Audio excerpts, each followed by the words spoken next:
नारायण नारायण नारायण।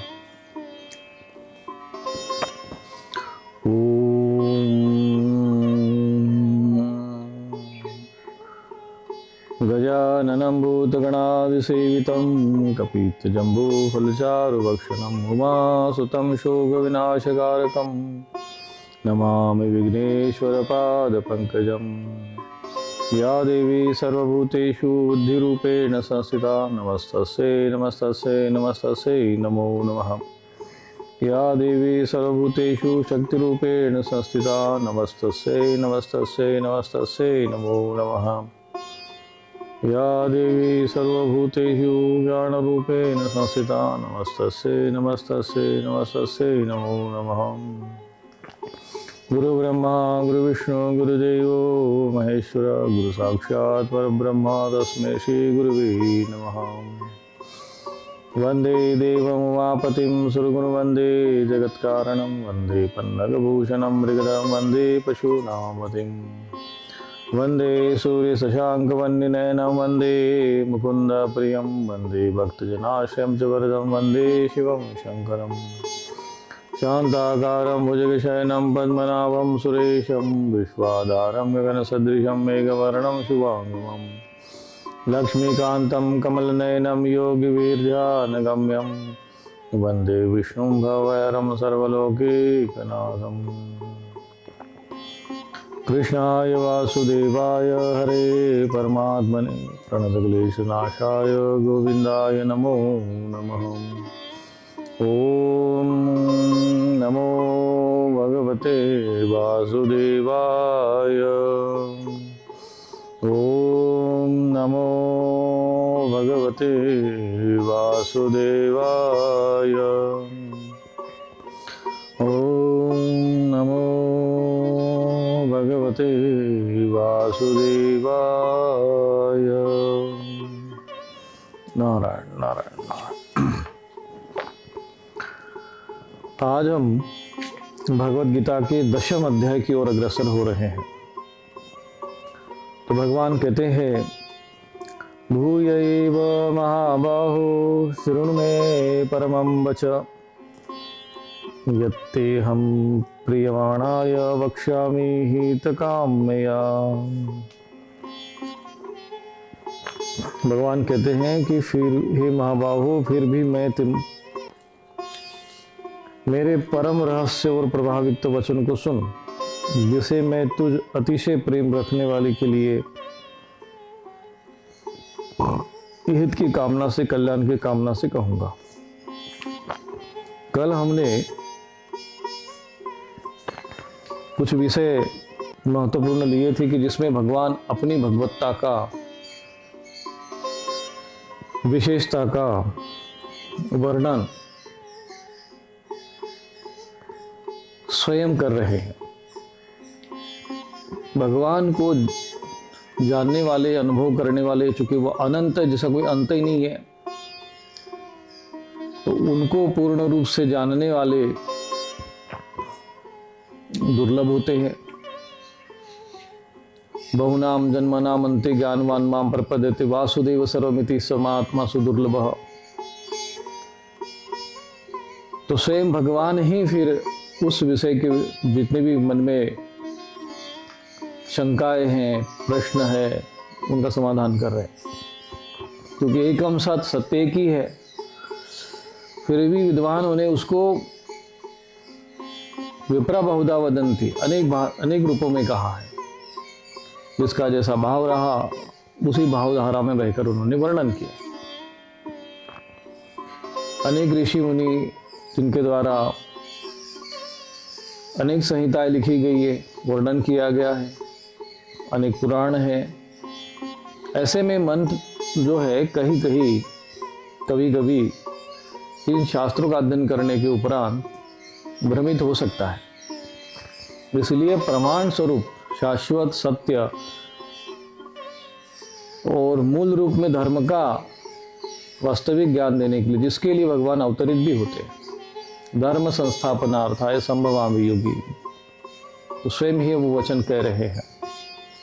इसमें कल हमने कहा था कि भगवान ये कहते हैं कि समोहम सर्वभूतेषु न मे द्वेषस्तु प्रिय, भगवान के लिए कोई प्रिय नहीं, कोई किसी से द्वेष नहीं, सबके प्रति समान भाव है। परंतु जो विशेष रूप से भगवान को भजते हैं वो भी भगवान भी उनको उसी प्रकार से विशेषता के साथ उसको आदर सम्मान देते हैं। और 2-3 श्लोक ऐसे भी थे जिस पर हमें थोड़ा चर्चा करनी चाहिए। एक है अपि चेत सुदुराचारो। सुदुराचारी अर्थात दुराचारी तो होते ही होते हैं, उसमें भी दुराचारी के आगे भगवान ने कुदुराचारी की जगह सुदुराचारी शब्द जोड़ दिया। होना तो चाहिए था कि उसको कुदुराचारी लिख देते, परंतु यहाँ सुदुराचारी लिखा है। अब सुदुराचारी इसलिए भी लिखा है कि वो भक्ति के मार्ग पर है, धर्म के मार्ग पर है। मूल रूप से कोई भी आत्मा दोषयुक्त नहीं होता। सभी ईश्वर के अंश होने के कारण, ईश्वर के स्वरूप होने के कारण सदाचारी ही है, निर्मल है। ईश्वर अंश, जीव विनाशी, चेतन, अमल, उसमें कोई मन नहीं है। परंतु अज्ञान, संस्कार, कुसंस्कार, दूषित कर्म, पाप कर्म के कारण अज्ञानता का ऐसा आवरण उनके ऊपर चढ़ जाता है कि वो विपरीत कर्म, दुष्कर्म अथवा पाप कर्म की ओर अग्रसर हो जाता है। परंतु कभी न कभी, किसी न किसी समय उसकी चेतना, आत्मचेतना जागृत होती है और वो ईश्वर की ओर उन्मुख होता है। तो भगवान कहते जो सदाचारी है, सज्जन है, पुण्य कर्म वाले है, वो तो मेरा भजन करते, वो तो सदगति को प्राप्त होते ही है। परंतु भगवान ने अपनी सर्वव्यापकता और अपनी दयालुता का, अपनी विराटता का एक विशेष प्रदर्शन भी कर दिया है। कहते हैं कि अपि चेत सुदुराचारो। दुराचारी में भी यदि दुराचारी है, अब सुद को इसलिए नहीं कहा क्योंकि वो अभी यहाँ पर मार्गगामी नहीं है, सुदुराचारी है क्योंकि वो दुराचार करता तो था, परंतु जिसको अपने पाप कर्म पर प्रायश्चित्त हो रहा है उसको सुदुराचारी कहा गया। कर्म तो सबके द्वारा, अच्छे और भले बुरे कर्म सबसे होते रहते हैं। प्रकृति के द्वारा, प्रारब्ध, संस्कार, संगत, गुण, कर्म के द्वारा कर्मों में परिवर्तन होता रहता है। तो परंतु यदि वो भजन करता है, भगवान कहते हैं अनन्य भाव से यदि वो भजनते माम, अनन्य भाव यदि भजन करता है भगवान का, इसलिए भगवान के मार्ग पर चलने वाला व्यक्ति पहले कितना पाप कर्म कर चुका है इतना महत्वपूर्ण नहीं होता। कि जैसे आप कोई गंगा जी में कोई अगर स्नान करने जाता है तो कितना वो कीचड़ में, थोड़ा सा हाथ में कीचड़ लगा है कि पूरे शरीर में कीचड़ लगा है, गंगा मैया वो नहीं देखेगी, वो तो पूरे उसके शरीर को शुद्ध कर देगी। ऐसे ही भगवान की विशालता, व्यापकता, सर्वसमर्थता और सबका स्वामी होने के कारण उनमें एक विशेषता है कि जो उनके शरण में आता है, यदि वो किसी प्रकार से अति पापी से भी पापी होगा, यदि वो शरणागत आ जाता है तो कहते हैं, भगवान कहते हैं कि साधु एव समन्त, उसको साधु मानो। अब ये नहीं कि फिर उसने पाप कर्म का त्याग कर दिया फिर उसके बाद भी पाप कर्म करता रहे, वो नहीं। सुदुराचारी करते हैं कि दुराचारी कर्म हो गए, पाप कर्म हो गए, परंतु उसका त्याग करके अब वो सन्मार्ग पर है, भगवान का भजन कर रहा है, उसके जो भी कर्म है वो धीरे धीरे उसके कटते रहेंगे। परंतु यदि अब वो सन्मार्ग पर है तो अब वो साधु है। लेकिन महाराज जो कपड़े पहनते उनको साधु कह रहे क्या? क्योंकि भगवान ने कहा परित्राणाय साधूनाम विनाशाय च दुष्कृताम, अर्थात मैं साधुओं का उद्धार करता हूँ और दुष्कर्म करने वालों का विनाश करता हूँ। अविनाश, दुष्कर्म करने वाले विनाश करते हो, साधु को तो दुष्कर्मी और सत्कर्मी। साधु का अर्थ हुआ जो सत्कर्म के मार्ग पर है, धर्म के मार्ग पर है, ईश्वर के मार्ग पर है, वो सारे लोग साधु है।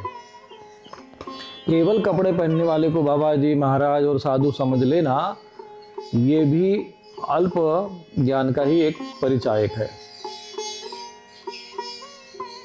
साधु शब्द के अंतर्गत वे सभी लोग आते हैं जो ईश्वर के मार्ग पर आरूढ़ है, चल रहे हैं अथवा चलना चाहते हैं, अथवा सन्मार्ग पर चल रहे, धर्म के मार्ग पर चल रहे, भले ही वे मजदूरी करते हो, गरीब हो, झोपड़ी में रहते हो, परंतु धर्मयुक्त आचरण करते हैं। रिक्शा चलाने वाला भी व्यक्ति उतना ही परिश्रम का लेता है जितना उसका भाग बनता है। उसके बाद वो अपनी भक्ति करता है तो भगवान कहते हैं फिर वो साधु है। दुष्कर्म नहीं करता है, उसका आहार विहार शुद्ध है, वो मांसाहार नहीं करता है, वो व्यभिचार से दूर है, भगवान कहते हैं वो साधु है। नहीं महाराज, साधु तो उसको कहते हैं जो कपड़ा पहनता है, भगवा कपड़ा पहनता है, पीला कपड़ा पहनता है, सफेद कपड़ा पहनता है, तिलक लगा लेता है, लंबा तिलक लगाता है, आड़ा टेढ़ा। बोले भगवान कहते ना, वो साधु की परिभाषा नहीं है, ये मूर्खों के द्वारा, अज्ञानियों के द्वारा बनाई गई व्याख्या है। पंडित किसको कहते हैं उसकी भी व्याख्या भगवान ने बताई थी। ज्ञानाग्नि दग्ध कर्माणम तमाहु पंडितम बुरा, जो ज्ञान की अग्नि से जिनके कर्म दग्ध हो गए, ऐसे ज्ञानी पुरुष को पंडित कहते हैं। किसी जाति विशेष के व्यक्ति को पंडित नहीं कहते। किसी जाति में जन्म ले लिया या कोई मंदिर में बैठकर घंटी बजा रहा, तिलक बजा, वो पंडित हो गया, ऐसा नहीं है। परंतु हम तो ऐसे ही मानते हैं, ऐसी ही धारणा है समाज में। वही परम तो इसका अर्थ है कि तुम अभी मूर्खता के अज्ञानता के उस गर्त में पड़े हुए हो। तुम्हें इससे बाहर आना पड़ेगा। जो वास्तविक साधुता की व्याख्या क्या है वो भगवान स्वयं आपको समझा रहे हैं, उस अनुसार समझो। जो भजन तेमाम अनन्य भाग, जो भजन कर रहा है, अब वो गेरुआ कपड़ा पहन के कर रहा हो, नहीं कपड़ा पहन रहा हो, शर्ट पैंट पहन रहा हो, धोती कुर्ता पहन रहा हो, वो स्त्री हो, पुरुष हो, बालक हो, युवक हो, युवती हो, किसी भी कुल का हो, जाति का हो, धर्म का हो, संप्रदाय का हो, कोई भी हो, यदि वो भगवान की भक्ति कर रहा है, भगवान कहते हैं साधुरेव समन्तव्य। बोले क्यों साधु माने उसको हम? भगवान कहते हैं सम्यक व्यवस्थितो ही सह, क्योंकि उसका जो निर्णय है वो सम्यक है। अब आप देखिए भगवान बुद्ध ने, जो कि भगवान बुद्ध स्वयं साक्षात परमात्मा के अवतार भी माने जाते हैं, उन्होंने जो एक उपदेश दिया था, अष्टांग मार्ग का उपदेश दिया था, उसमें सम्यक शब्द का प्रयोग हुआ है। सम्यक भाषा, सम्यक वार्ता, सम्यक भोजन, सम्यक समाधि, सम्यक दर्शन, ऐसे 8 जो है, जैसे अष्टांग योग है पतंजलि मुनि का, ऐसे उन्होंने अष्टांग मार्ग का अनुसरण किया था और उसका एक उपदेश दिया था। उसमें सम्यक शब्द यहाँ पर भी आया हुआ। तो सम्यक शब्द ऐसा नहीं कि भगवान बुद्ध ने जब उसका खोज, सम्यक शब्द की खोज भगवान बुद्ध ने कर दी, वो सनातन धर्म के ही सिद्धांत और दर्शन को ही आगे बढ़ा रहे थे। एस धम्मो सनातनो, उन्होंने धम्मम शरणम गच्छामि कहते समय बौद्ध धम्मम शरणम गच्छामि ऐसा नहीं कहा, केवल धम्मम शरणम गच्छामि। तो कौन सा धम्म? अब धम्म पाली भाषा में धर्म को धम्म कहते हैं, भाषा का भेद है, भाषा का अपभ्रंश है। उन्होंने कहा कि एस धम्मो सनातनो, सनातन ही जो धम्म है, धर्म है, वही है। तो ये जो सम्यक व्यवस्थित हो, सम्यक अर्थात जो व्यवस्थित रूप से जो उसका निर्णय है, उचित निर्णय है।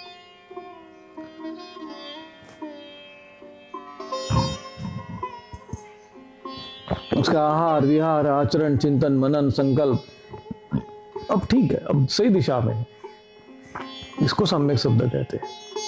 जब आप उचित मार्ग पर, धर्म के मार्ग पर चलते तो आप सम्यक मार्ग की ओर अग्रसर है। युक्त आहार विहार से, युक्त चेष्ट से कर्मसु, यदि आपके युक्त जो आहार विहार है वही युक्त और सम्यक समानार्थी शब्द है। तो सम्यक व्यवस्थितो ही सह, क्योंकि उसका निर्णय जो है वो सम्यक है। फिर क्या होगा महाराज उनका? उसका क्या होगा? वो तो बहुत पापी आदमी रहा पहले, उसने खूब पाप कर्म किए हैं। भगवान कहते ना क्षिप्रम भवति धर्मात्मा, वो शीघ्र ही धर्मात्मा हो जाता है। भाई ज्ञान भी प्राप्त कर सकता है, ज्ञानी भी हो सकता है, महापुरुष भी हो सकता है। भगवान के शरणागत होने का ये लाभ है, विशेषता है। अब गंगा जी में तुम स्नान करने गए, कीचड़ हाथ में लगा था, पैर में लगा था, अरे पूरे शरीर में तुम कीचड़ में जाकर गिर गए थे, गंगा मैया वो नहीं दिखेगी। सब गंगा जी में डुबकी लगा के सब साफ। ऐसे ही भगवान की जो शरणागत में आ जाता है वो सुदुराचारी शब्द का अर्थ यहाँ पर भगवान ने प्रयोग किया है। अर्थात जो पहले दुराचारी रह चुका हो, पापी रह चुका, पाप कर्म कर चुका हो, फिर भी यदि उसको प्रायश्चित तो हो गया है, सन्मार्ग पर आ गया है, वो अब सुदुराचारी है, कुदुराचारी नहीं है। इसलिए उसको सुशब्द का प्रयोग किया क्योंकि भक्ति मार्ग पर है। तो इसलिए किसी की यदि कोई पाप कर्म पहले रह चुके हो, उस आधार पर उस व्यक्ति को धारणा बना लेना मन में और कि नहीं वो वैसा ही रहेगा, वैसा ही है।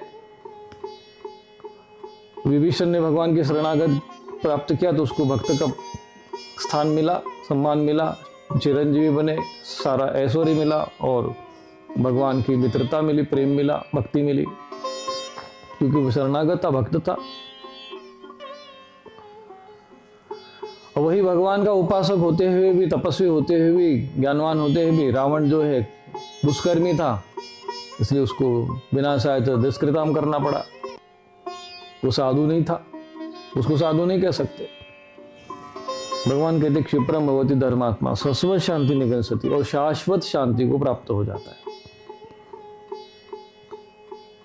इसलिए जो एक लोग कहते हैं महाराज हम तो ये ऐसे कर्म हो गए हमारे ये है, तो फिर त्याग दो, क्या समस्या है? जो कर्म है ठीक है, अभी भी तुमको अधिकार मिला हुआ, मनुष्य शरीर में तुम हो, दूषित आहार त्याग दो, दुष्कर्म त्याग दो, परिश्रम का अन्न ग्रहण करना शुरू करो, धर्म में दूसरों का हित करो, परोपकार करो, परोपकार करते समय, परहित करते समय थोड़ा बहुत कष्ट भी उठाना पड़े तो वो उठा लो, वही त्याग, वही उसी को तप समझा जाएगा। अध्यात्म मार्ग पर, धर्म मार्ग पर चलते समय यदि तुम्हें कोई कष्ट मिलता है तो वो तुम्हारे पाप कर्म का शमन करने का कारण बनता है। तुम्हारे पाप जो भी दूषित कर्म हो चुके हैं वो सब नष्ट होना शुरू हो जाते हैं और फिर भगवान की भक्ति में दृढ़ता। ईशाम द्वंद्वगतम पापम जनानाम पुण्य कर्म नाम ते द्वंद्व मोह निर्मुक्ता भजन्ते माम दृढ़व्रता। भगवान जो है उन भगवान के दृढ़वर्ती बनकर आप भक्ति करते हैं। कौनते प्रति जाने ही न में भक्त प्रणश्यति, भगवान है कौनते या मेरे भक्त का कभी पतन नहीं होता। भगवान कहते हैं कि जो मेरी शरणागत आ गया, जो मेरा भक्त बन गया, जो मेरे मार्ग पर, जो मुझसे प्रेम करता है, कौनते ये प्रति जानी ही, जान ले कौनते ये ठीक से, मेरे भक्त का कभी पतन नहीं होता है, कभी मेरा भक्त नष्ट नहीं होता है, कभी मेरा भक्त दुर्गति को प्राप्त नहीं होता। नहीं कल्याण कृत कश्चित दुर्गति तात गच्छति न मे भक्त प्रणश्यति। भगवान का ये वाक्य जो है, ये जो आश्वासन है समस्त भक्त समुदाय के लिए है, जो निर्मल मन से किसी प्रकार का मन में कोई छल कपट स्वार्थ रखे बिना भगवान की भक्ति करते हैं, ऐसे निर्मल मन के कोई भी व्यक्ति, किसी भी समुदाय का हो, बालक हो, स्त्री हो, कुल जाति धर्म आदि सब, किसी का कोई लेना देना नहीं भगवान से। भगवान आत्मा रूप में सबको देखते, अपने अंश रूप में वो देखते कि सब मेरे ही तो अंश है। समोहम सर्वभूतेषु न मे द्वेषोस्ति न प्रिय। भगवान का तो कौनते प्रति जानी ही न मे भक्त प्रणश्यति, किसी मेरे भक्त का कभी पतन नहीं होता। न मे भक्त प्रणश्यति, ये आप सदैव इस वाक्य को बराबर ध्यान रखना, सदैव स्मरण करना। तो भगवान कहते हैं आगे कि माम ही पार्थ व्यपाश्रितेपि शिव पापयो न, यह अर्जुन स्त्रियो वैश्य तथा शूद्रस्तेपि यान्ति पराम गतिम। क्योंकि अर्जुन स्त्री, वैश्य, शूद्र तथा पाप योनि जो चांडाल आदि हैं, जो कोई भी हो, वे भी मेरी शरण होकर परम गति को प्राप्त होते हैं। यान्ति पराम गतिम, जो गति एक सन्यासी की, जो गति परमहंस अवस्था के सन्यासी की, ब्राह्मण की, ऋषि मुनियों और ज्ञानियों की हो सकती है, वो सभी की हो सकती है। कुछ मूर्ख और पाखंडी और अधर्म के पोषक आसुरी मानसिकता के लोग जो है,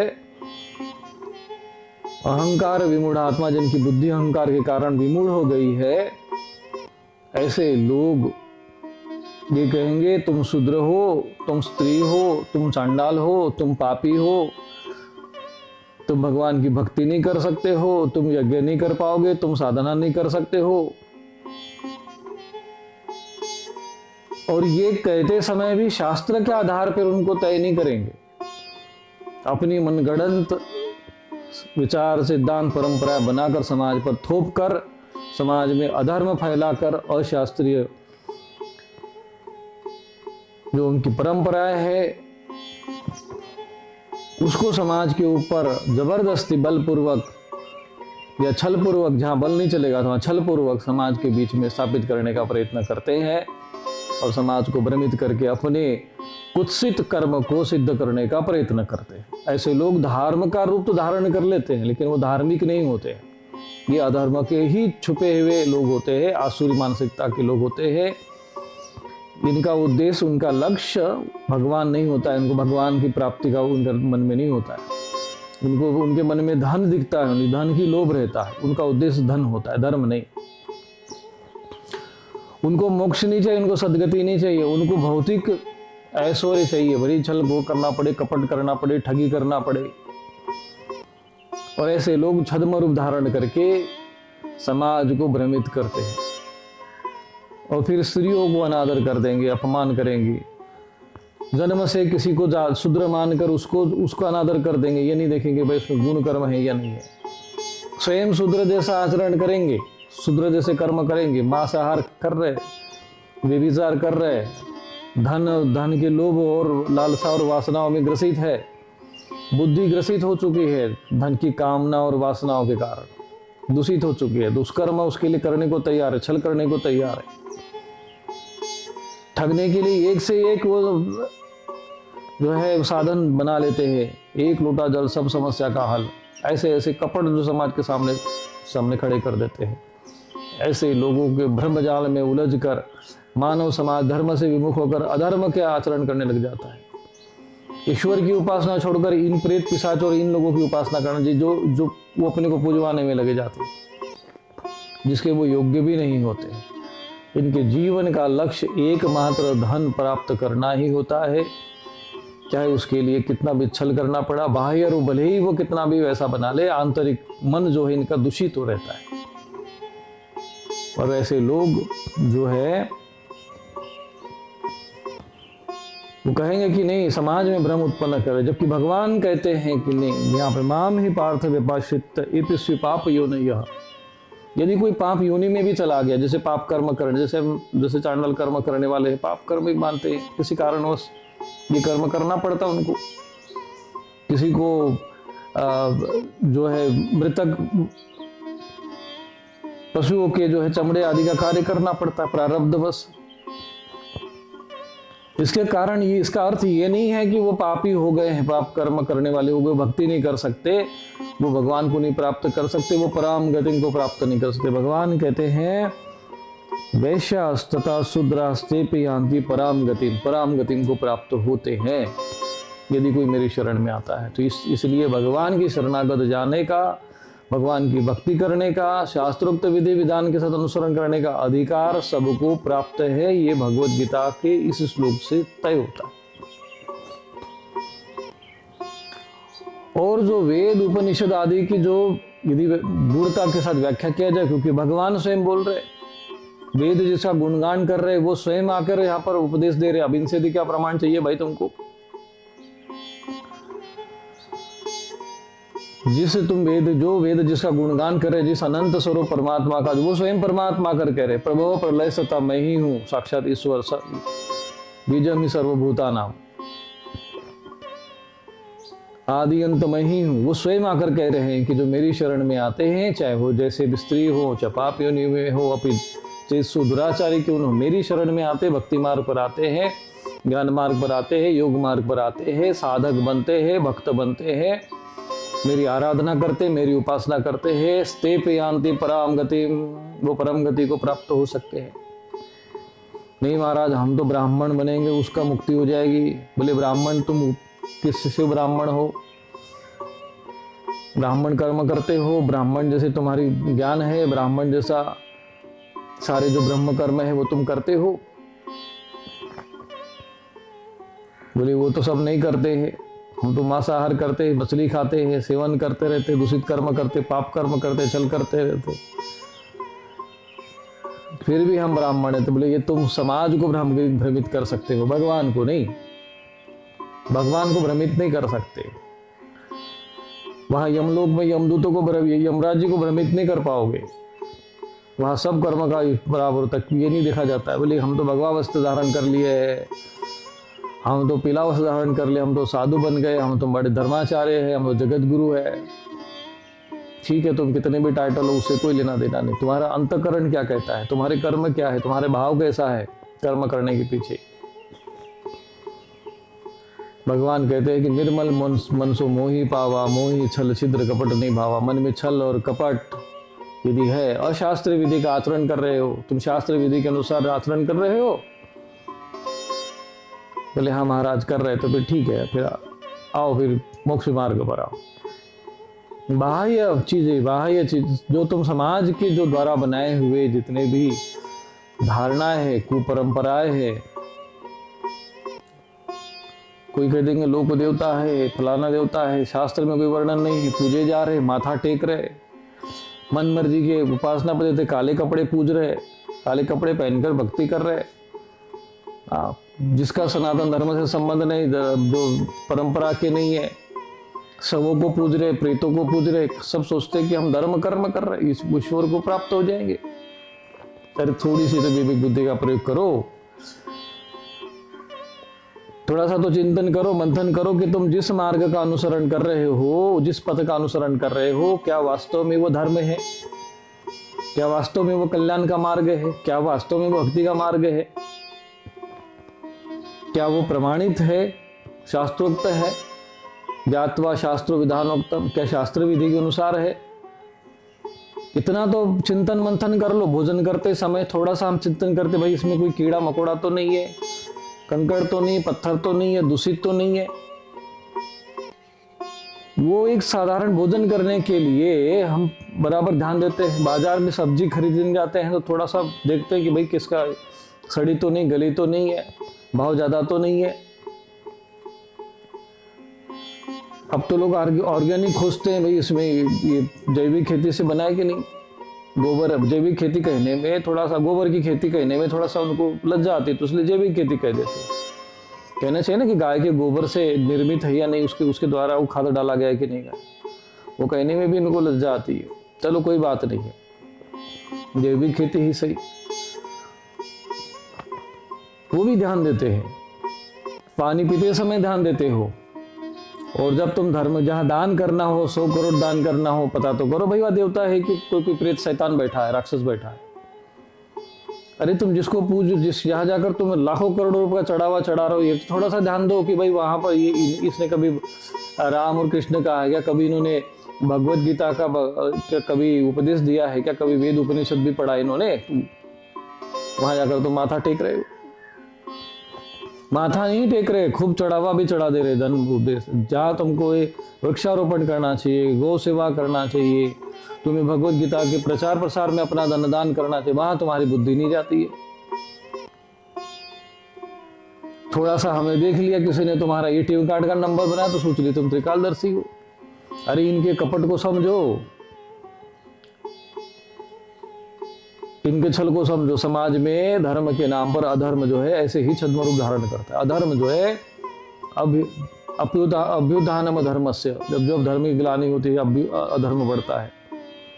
भगवान को आना पड़ता है ये अधर्मियों के चक्कर में।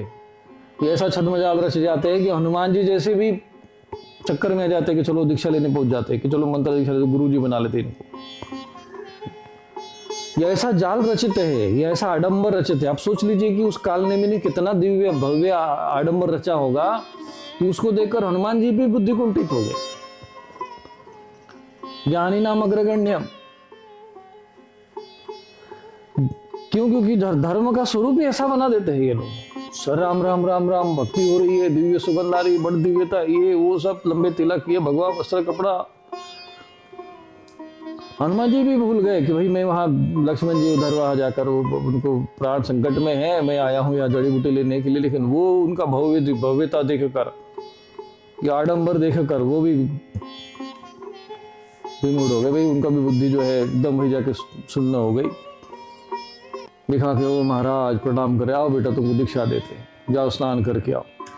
वो तो स्नान करने गए, किसी तरह से देव कन्या वहाँ पर थी मगर रूप में, उसका भी उद्धार किया। और फिर बाद में उसने क्या दिया, हनुमान जी आप जिस कार्य के लिए आए तब उनका उद्धार हो गया। अरे हनुमान जी को तो वो देव कन्या समझाने आ गए, देवता तुम्हें कौन समझाने आएगा इनके छल कपट को, कैसे समझ पाओगे। इसलिए शास्त्र का अध्ययन करो, मनन करो, संत महापुरुषों के शरण में जाओ। तत्वेद्धि परिपाते न परिप्रश्न सेवय उपदेक्षन्ति ते ज्ञानम ज्ञानिना तत्वदर्शिना। थोड़ा सा विवेक बुद्धि का प्रयोग करो। यदि मनुष्य हो तो तुम्हें बुद्धि दी गई है, पशु तो हो नहीं। और पशु को भी पता होता है कि क्या खाना चाहिए क्या नहीं खाना चाहिए, कौन सा पौधा विषैला है कौन सा नहीं है। आप किसी भोजन में विष डाल कर दीजिए, नहीं कोई पशु खा पाएगा। वो उसको भी अंतरात्मा समझ में आए कि हाँ इसमें कुछ गड़बड़ है। अब भूख लग जाए बेचारे तो तड़प रहे, तो फिर तो गाय भी अपने कचरा खा रहे, प्लास्टिक खा रहे, अब उसके लिए क्या कर सकते। ऐसी दुर्गति समाज में यहाँ तुम्हारा धन दानी जो होता है, यहाँ तुम्हारी सेवा भाव नहीं आती। वहां जाते हो सड़े मुर्दों के यहाँ जो लाशें गड़ी पड़ी है, वो भी नहीं बची है, अंदर खोद के देख लो वो भी नहीं बची है। वहां जाकर तो माथा टेक रहे हो, हमारे ऊपर कुछ कृपा हो जाए, ऊपर से कुछ कृपा आएगी। तुम्हारे अंदर में परमात्मा बैठा अंतर्यामी, तुम्हें उधर ध्यान नहीं है तुम्हारा। ईश्वर सर्वभूतानां हृदयस्य अर्धतिष्ठति। तो ये समाज में ऐसा छल होता रहता है, और इसीलिए महापुरुषों को ये सब ज्ञान देना पड़ता है, समाज को समझाना पड़ता है कि देखो ये भगवान क्या कहते हैं। भगवान कहते हैं कि ऐसा कुछ नहीं है, इन मूढ़ और कपटियों के चक्रव्यूह में मत आओ। ये तो छली कपटी लोग हैं, अधर्मी लोग हैं, ये दिखावे के लिए केवल धर्म का स्वरूप धारण की इन्होंने। तस्मात् शास्त्रम प्रमाणम कार्य व्यवस्थित। तो शास्त्रों को प्रमाण देखो। कोई भी बात कुछ भी कह दे, महाराज वो फलाना ऐसा कह रहा है, वो पंडित जी ऐसे करे, फलाने महाराज ऐसे कह रहे, फलाने साधु ऐसे करे, फलाने धर्माचार्य कह रहे। अरे थोड़ा बहुत समय निकालो भाई, 5-10 मिनट का थोड़ा तुम भी पढ़ लो कि भगवान ने भगवद गीता में क्या कहा है, महाभारत में क्या वर्णन आया है, कैसे भक्ति करनी चाहिए। यदि सब कुछ इन्हीं लोगों के कहने से समझना था तो फिर शास्त्र की आवश्यकता नहीं थी, भगवान को उपदेश देने की आवश्यकता नहीं थी। युद्ध के समय में क्या आवश्यकता थी, भगवान कृष्ण को वहां जाकर अर्जुन को उपदेश देने की। यदि सब कुछ ठीक ठाक से चल रहा था तो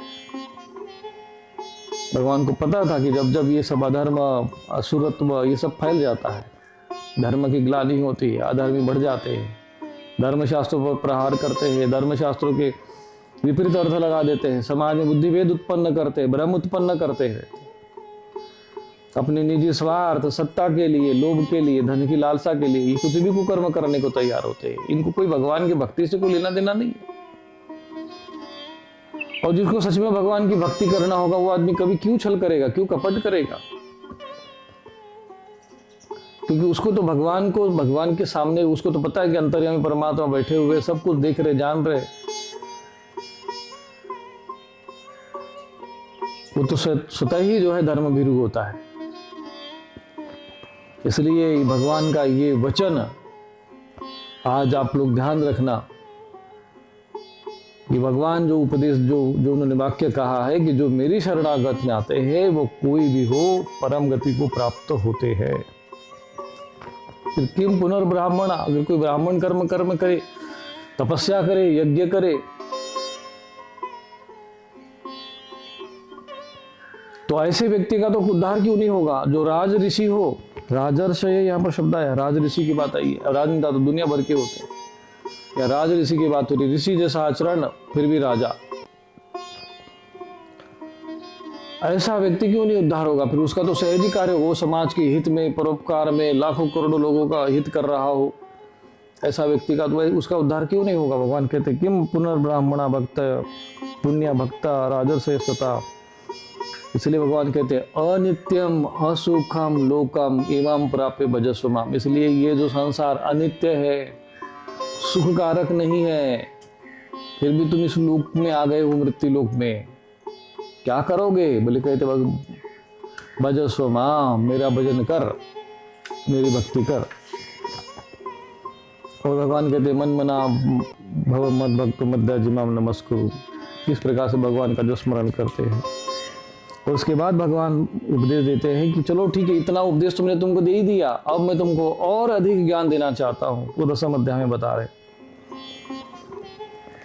कि हे महाभाव, तुम मेरे लिए अतिशय प्रेम करने प्रिय माना है। भगवान कहते तुम मेरा मुझसे प्रेम रखने वाले हो और इसलिए मैं तुम्हारे हित की कामना से। भगवान कहते भगवान का कोई स्वार्थ नहीं होता। ऐसे सिद्ध महापुरुषों का कोई स्वार्थ नहीं होता, ज्ञानी पुरुषों का कोई स्वार्थ नहीं होता।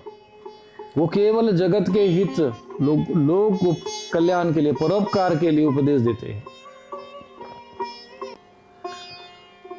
उनको प्रारब्ध से वश जो कुछ कर्म कर रहे हैं, उनको प्रारब्ध वश कुछ प्राप्त होता है तो जितनी आवश्यकता है उसको ग्रहण कर लेंगे, बाकी सब समाज को समर्पित कर देंगे।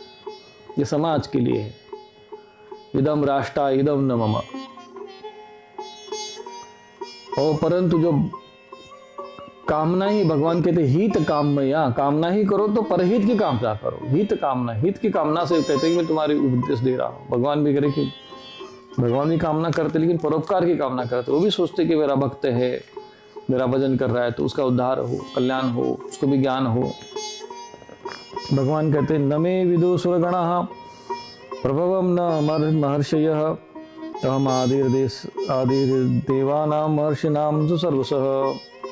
मेरी जो उत्पत्ति अर्थात लीला से प्रकट होना, उसको न तो देवता लोग, मैं प्रभवम, भगवान कहते मेरी उत्पत्ति को न सुरगणः न महर्षयः, न महर्षि गण ही जानते हैं क्योंकि मैं सब प्रकार से देवता और महर्षि का भी आदि कारण हूँ। भगवान कहते उन सबका मैं आदि देवता भी है, वो भी मुझे नहीं जान पाते। अहम आदि सर्वदेवानाम ऋषि नाम च सर्वस। उनका जो महर्षि वगैरह है, ऋषि मुनि महर्षि है, देवता है, बोले इनका भी आदि मैं ही कारण हूँ, मैं ही हूँ, इसलिए मुझे नहीं जान पाते।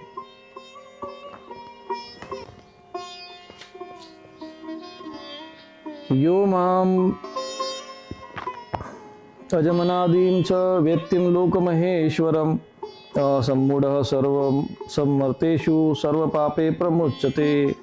जो मुझको अजन्मा मानता है, भगवान देखो जन्म भी लेते, इसलिए भगवान ने कहा था उस समय प्रथम जो चतुर्थ अध्याय में कि जन्म कर्म च मे दिव्यम। कहते जन्म और कर्म मेरे दिव्य है, समझ लो। जन्म तो दिख रहा है मेरा हो रहा है, कर्म भी मैं करते हुए दिख रहा हूँ, बस सब दिव्य है। इसको जन्म योयम वेत्ति तत्वतः, जो तत्व से समझोगे तब त्यक्त्वा देहं न पुनर्जन्म, तब तुम्हारा पुनर्जन्म नहीं होगा, कल्याणकारी। लेकिन ऐसे ही बस सुन ले भगवान ऐसे ये कर लिया, वैसे कर लिया, अरे पहले उसके पीछे जो तत्व क्या है वो समझो। भगवान का जन्म होगा तो खूब तुम लोग तमाशा करते रहते हो, जन्म भगवान का जन्म होगा, अरे सब भगवान का हो गया ना जन्म, कितनी बार जन्म मनाओगे।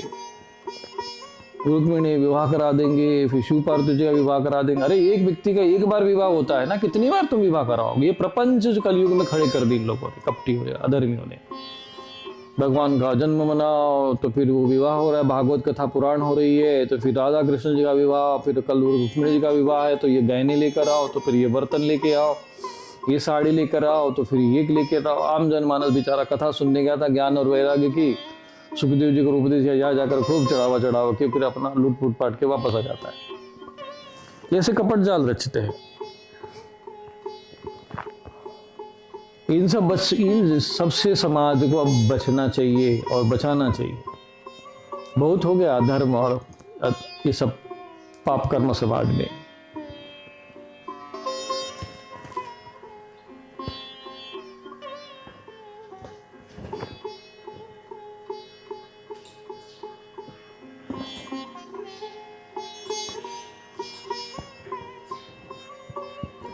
इन सभी विषयों को जो समझता है वो कल्याण को प्राप्त होता है। जो समाज में जो अधर्म हो धर्म हो, उन दोनों में जो भेद जो हो रहा हो उसमें जो अंतर करना जानता हो,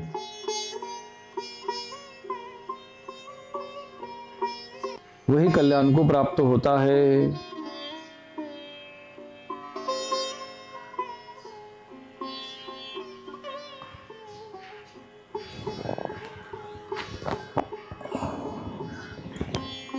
नारायण नारायण। क्या आपकी समस्याओं का समाधान नहीं मिल रहा? स्वामी रूपेश्वरानंद आश्रम में पितृदोष निवारण, काल सर्प दोष शांति, नारायण बलि पूजन, महायज्ञ, जन्म कुंडली विश्लेषण, अभिमंत्रित रक्षा कवच तथा सिद्ध यंत्र जैसे श्री यंत्र, कुबेर यंत्र उपलब्ध हैं। साथ ही नकारात्मकता शामक स्प्रे, मंत्र सिद्ध यज्ञ भस्म और दैवीय रक्षा कवच भी प्राप्त करें। अभी कॉल करें और सेवा हेतु दान करें।